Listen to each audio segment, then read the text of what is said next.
Hello and welcome back to your channel study path में आप सभी का स्वागत है। और आज के इस लेक्चर में हम limit of civil disobedient movement के बारे में बात करेंगे। देखिए, इससे पहले कंसेप्ट मैंने आप लोगों को बता चुका था कि किस तरीके से जो सिविल डिसोबीडिएंट मूवमेंट अपने पगार पर चल रहा था। अब देखिए यहाँ पर क्या है कि इसके क्या क्या डिसएडवांटेजेस थे, क्या क्या लिमिट्स थी सिविल डिसोबीडिएंट मूवमेंट की, ये क्यों नहीं ज़्यादा महत्वपूर्ण तरीके से फैल पा रहा था। देखिए, सोशल ग्रुप्स के कई सारे वर्ग के ऐसे समाज में कई सारे वर्ग के लोग थे जो स्वराज की डेफिनेशन से खुश नहीं थे। रीज़न क्या था कि जैसे शूद्रस मतलब दलित लोग हुआ करते थे, जो मतलब सफाई स्वीपिंग वगैरह का काम किया करते थे, तो वो अपने आप को मतलब दलित समझते थे।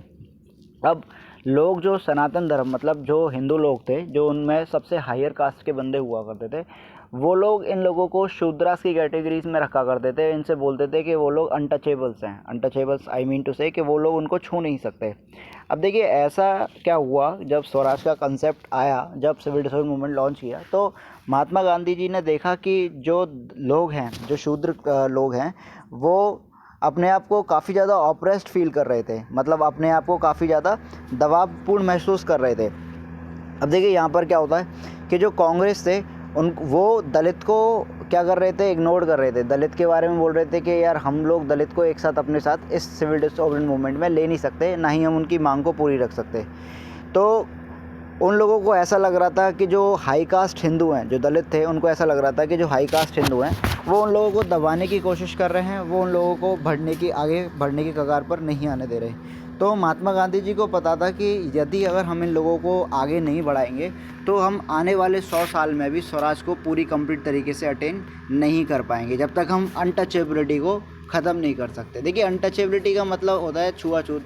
अब ये वाला वो वाला नहीं है कि आपने छू लिया और मतलब वो हो जाएगा। तो इसमें ये था कि मतलब जो भी शूद्रास हैं, दैट मीन्स के जो भी दलित हैं, मतलब जो भी स्वीपिंग वगैरह का काम करते हैं, स्वीपर वगैरह का, आई मीन टू से भंगी जिन्हें कहते हैं, तो ये लोग उनको छू नहीं सकते थे। तो महात्मा गांधी जी ने इनके लिए बहुत ज़्यादा सपोर्ट किया कि वो पता था कि किस तरीके से हम सिविल डिसोबीडिएंट मूवमेंट में इनको साथ लाएंगे, तभी हम आगे बढ़ पाएंगे, कुछ कर पाएंगे। तो महात्मा गांधी जी ने अनटचेबल्स को हरिजन का नाम दिया। इन्होंने कहा कि जो हरिजन है वो भगवान के बच्चे हैं, है ना। और सत्याग्रह मतलब इन्होंने कई सारे सत्याग्रह जो किया कि इनकी जो एंट्री बैन थी, पहले टेम्पल्स वगैरह में नहीं जा सकते थे, ना ही पब्लिक वेल्स और टैंक्स और रोड वगैरह, स्कूल वगैरह, इनको ज्वाइन नहीं कर सकते थे। तो महात्मा गांधी जी ने इनके लिए काफ़ी सारा काम किया। इनको डिग्निफाई करने के लिए उन्होंने खुद मतलब अपने आप को स्वीपिंग वाली कैटेगरी में लाया। ये खुद भंगी बने और इन्होंने स्वीपिंग वाला काम किया।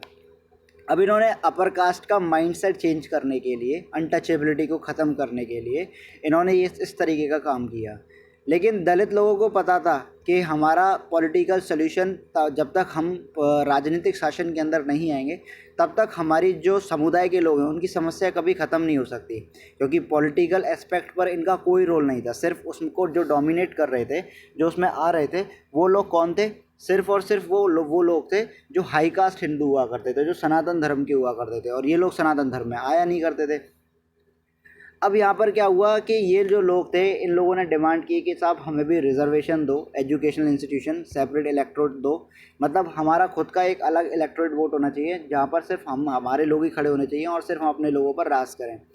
अब महात्मा गांधी जी को पता था कि इस तरीके की जो प्रॉब्लम्स हैं वो कभी भी सोशल डिसेबिलिटीज़ को ख़त्म नहीं कर सकती इन लोगों की। तो यहाँ पर दलित को सिविल डिसोबीडिएंट मूवमेंट में पार्टिसिपेशन कराने के लिए इनको ये तो चीज़ पता थी कि अब कैसे करना है और कैसे नहीं करना है।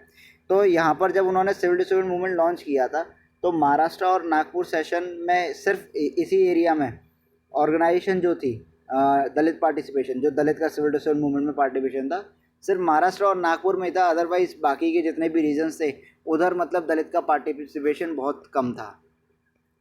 अब देखिए, यहाँ BR राव अम्बेडकर जो थे, उन्होंने दलित जो डिप्रेस क्लासेस हुआ करती थी 1930 में, उनको 1930 से पहले मतलब उनको डिप्रेस क्लासेस में रखा जाता था। डिप्रेस मतलब ये दवाए हुए लोग थे, मतलब ये कभी समाज में बाहरी तौर पर घूम नहीं सकते थे, ना किसी से मिल सकते थे, ना छी सकते थे किसी को, ना ही टेम्पल में या पब्लिक प्लेसेस जहाँ पर मतलब बातिंग घाट हुआ करते थे, जिन्हें हाई कास्ट हिंदू वाले पीपल्स यूज़ किया करते थे, वो ये नहीं यूज़ कर सकते थे।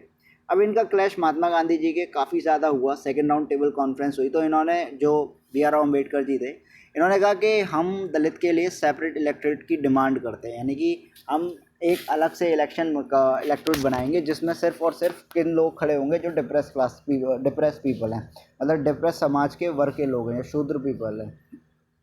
अब गांधी जी को पता थी कि यदि ऐसा होगा तो फिर हम लोग स्वराज को अटेन कर ही नहीं पाएंगे, डिसयूनिटी फैल जाएगी। इसलिए इन गांधी जी ने क्या किया, यहाँ पर एक व्रत रखा जो था फास्ट एंड टू डेथ, मतलब वो भूखे बैठ गए और बोला कि जब तक मैं खाना नहीं खाऊंगा जब तक BR अम्बेडकर जी मेरी बात मान जाएं। तो फाइनली जो सेपरेट इलेक्टेड वाली जो दलित का जो प्रोसेस था इंटीग्रेशन लाने का, मतलब कि सोसाइटी में लाना है, अल्टीमेटली अम्बेडकर जी को लगा कि गांधी जी सही कह रहे हैं और इस तरीके से हम स्वराज को अटेन भी नहीं कर पाएंगे। तो फिर पूना पैक्ट हुआ सितंबर 1932 में, और बाद में रिजर्वेशन रख दिया गया और बोला गया कि अब डिप्रेस क्लास नहीं कहा जाएगा इनको, शूद्र मतलब डिप्रेस क्लास में नहीं रखा जाएगा, इनको हम शेड्यूल कास्ट के अंदर रहेंगे, मतलब पिछड़े हुए वर्ग के लोग, और जिनकी रिजर्वेशन फिक्स होगी प्रोविंशियल और सेंट्रल लेजिस्लेटिव काउंसिल के अंदर। लेकिन इनको वोट जो भी होगा, इनका मेथड जो वोटिंग का मेथड होगा वो जनरल इलेक्टोरेट वाला ही होगा, मतलब एक ही वोटिंग जगह होगी जहाँ पर मतलब चाहे हाई कास्ट हिंदू डाले चाहे लो कास्ट डाले, लेकिन इनकी सीट फिक्स रहेगी। कि मान के चलो 4 सीट हैं और 2 मतलब हिंदू कास्ट को मिलेगी तो 2 ही मतलब इनको मिल जाएगी एक तरीके से शेड्यूल कास्ट के लिए। इनके लिए रिजर्वेशन फिक्स रहेगा, 1/3 मान लो या 2/3, इस तरीके से रिजर्वेशन फिक्स रहेगा उस टाइम।